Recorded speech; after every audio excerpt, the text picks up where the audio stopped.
Joining us now on the John Fredericks Radio Network, Trucking the Truth Across America, is Sean Spicer. As you know, Sean, author of the best-selling New York Times book, great book, The Briefing. He was also the president's chief spokesperson and press secretary in the first year and a half of the Trump administration.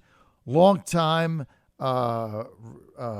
communications executive at the Republican National Committee. Joining us now, Sean Spicer. Now, he is senior advisor to America First Policies and America First Policies Action, the number one political action committee supporting the president and the president's America First agenda. In fact, the only one that's actually been sanctioned by the president. Other ones out there, well, they're independent. You can do what you want, but they've not been sanctioned by the president. In fact, the president has said some of them are kind of scammy, so you might want to be careful about that. Joining us now, Sean Spicer. Hey, Sean, great to have you.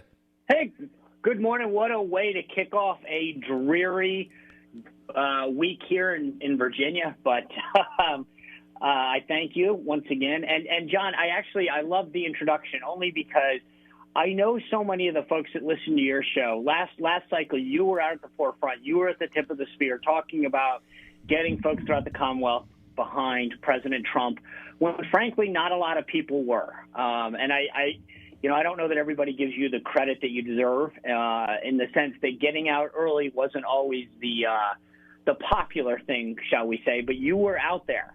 And what we have now is a cottage industry of groups and individuals that sort of take advantage of this system and send people letters and send supporters solicitations saying, hey, I'm going to support President Trump.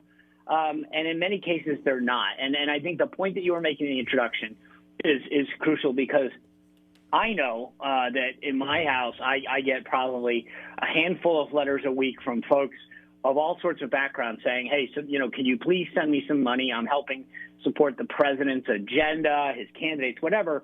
And I, from being in the business, I kind of know some of these groups and whatever. I also know where to give my money. But a lot of people don't. And I think that it's important what you just said, because people have to know that, you've got the campaign itself, you've got the Republican National Committee that works hand in glove with campaign, and then you got America First. And we're out there making sure that we are the third leg of the stool, if you will. And I just don't want the good people of Virginia to sort of get scammed into giving their hard-earned money to an organization that isn't fully committed to this president or his policies. Sean, that is exactly right. And, scam is a tough word to use, so I'm not going to go there. But there's a lot of organizations that set themselves up, and they're trading off President Trump's name.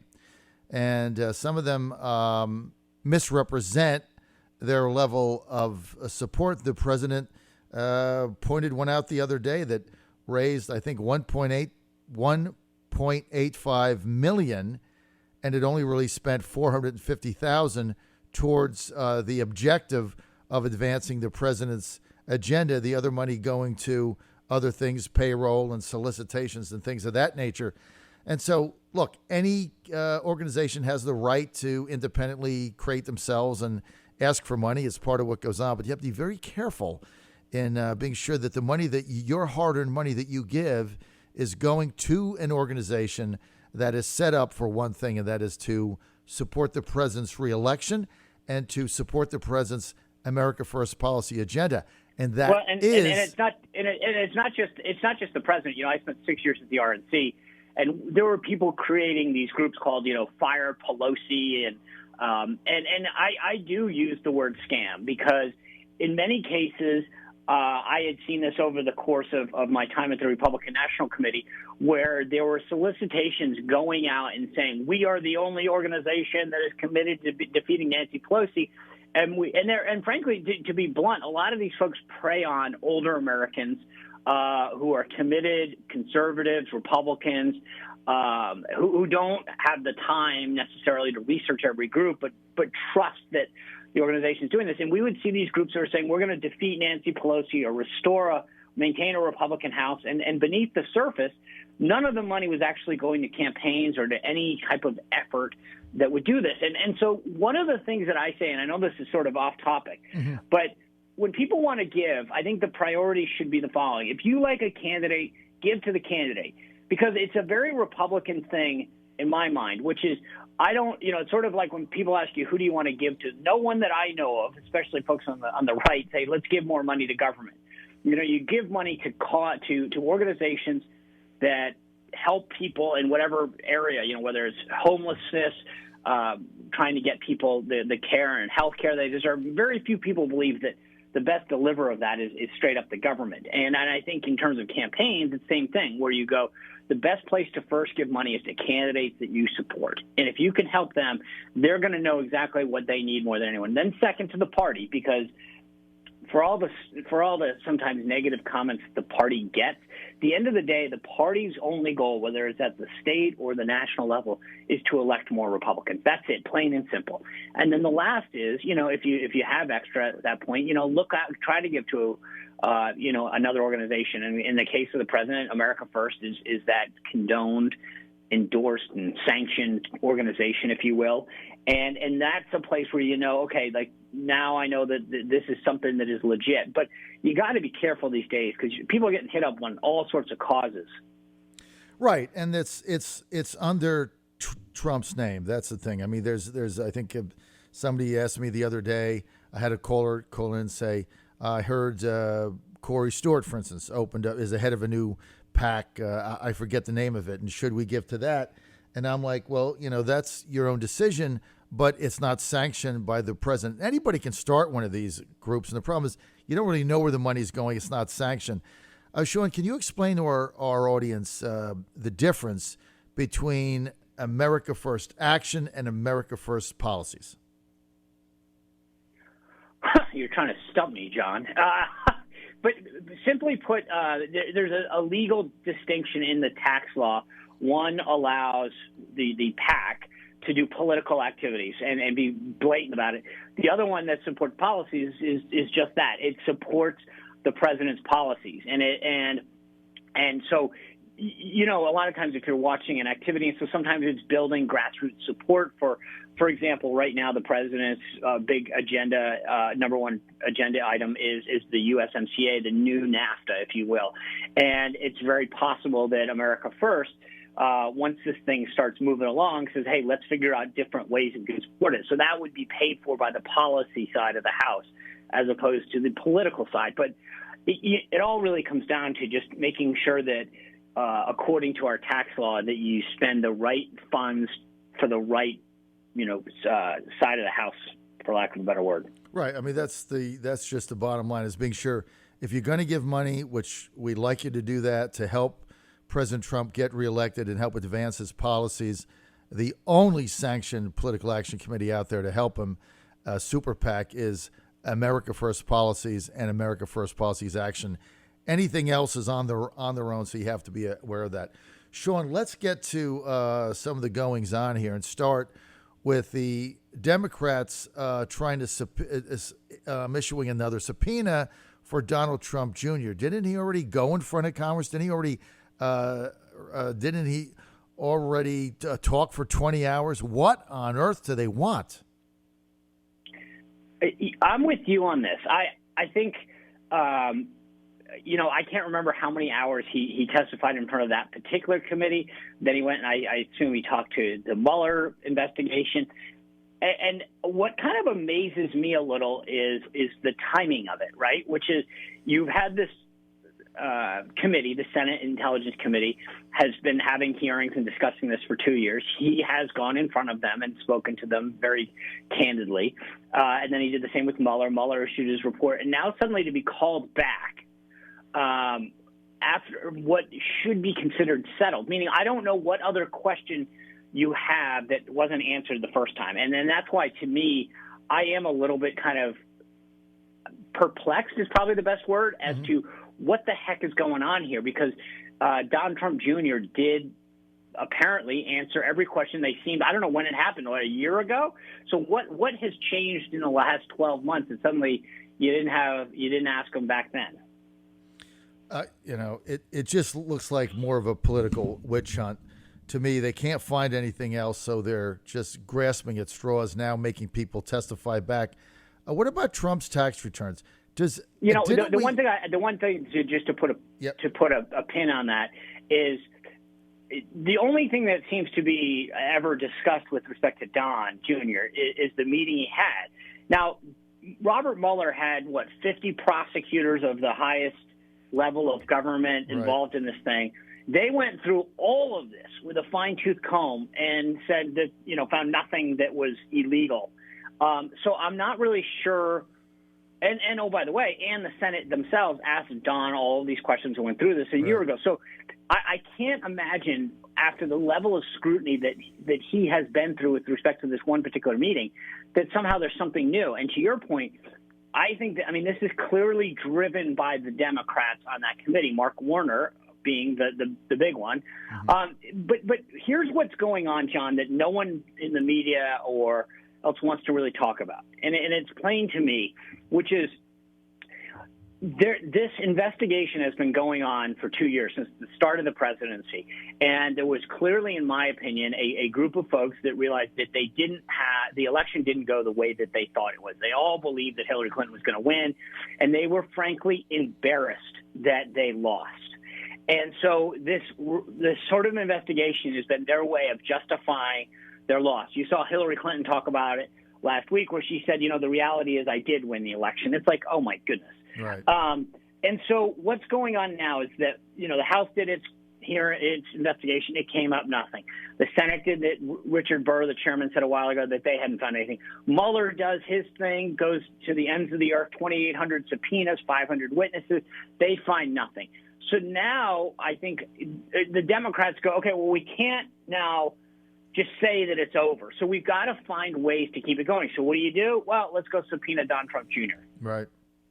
You're on the John Fredericks Radio Network, Trucking the Truth Across America. We're with Sean Spicer.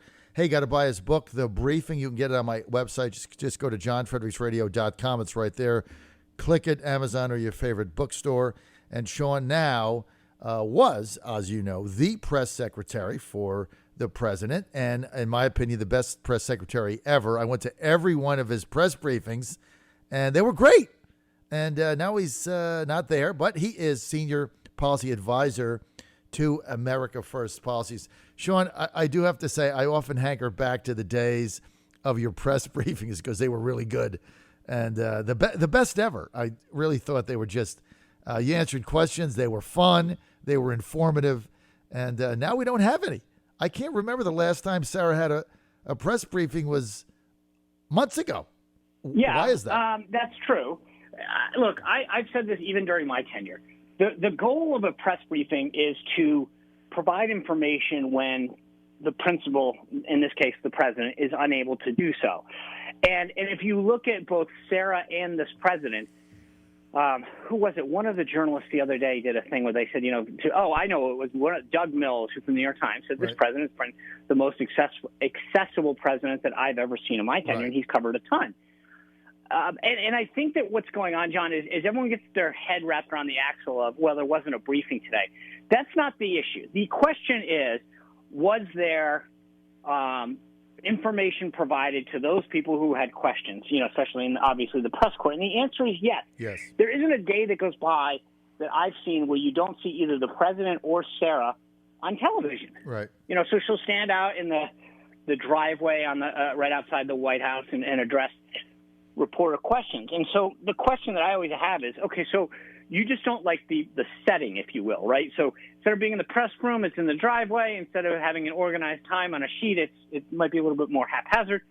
Or the president himself is answering questions.